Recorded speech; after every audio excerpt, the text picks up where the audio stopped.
And when I look at the case, putting aside if it's like more of an individual issue for the client, if I'm looking class wide, I've been doing class actions my whole career since 2010, and I'm realistic about it. There are a lot of issues that, even if it's not a quote unquote individualized issue under Rule 23, objectively speaking, there are a lot of issues that can really muddy up the waters when you're going class certification. And there comes a point where the volume of those mini risks just outweighs the potential benefit that you're going to certify class. So you have to do a really good job up front of evaluating the facts of the case and how realistic it is for you to get a clean class certification. Because to me, that's really important. I also respect the state of the law. I don't want to be responsible for creating any bad law on any complex issues if I don't have the right case for it. And then the other thing is, even if you have all of the other stars aligned, you need a client, a defendant who can pay a class settlement, and a lot of, unfortunately, these shady lead generation companies that you see a lot in the TCPA, these are like fly-by-night companies. You're not going to get a lot of money. And sometimes it's not really fair because my client did receive a lot of text messages and the defendant is just not going to be able to afford even the statutory damages for the client.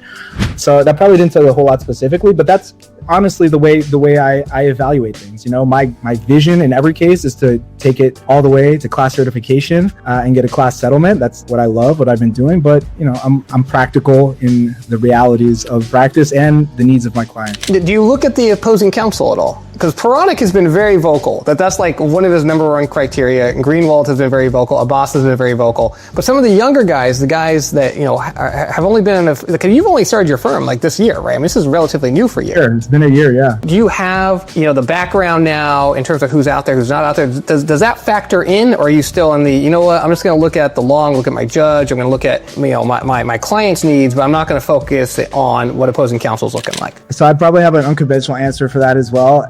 Maybe it's not the wisest answer, but you may not know this. Before I became a lawyer, I was pursuing a career as a professional fighter in MMA. I'm a black belt in Brazilian Jiu-Jitsu. I've done fights in the cage. So I have that inherently in me.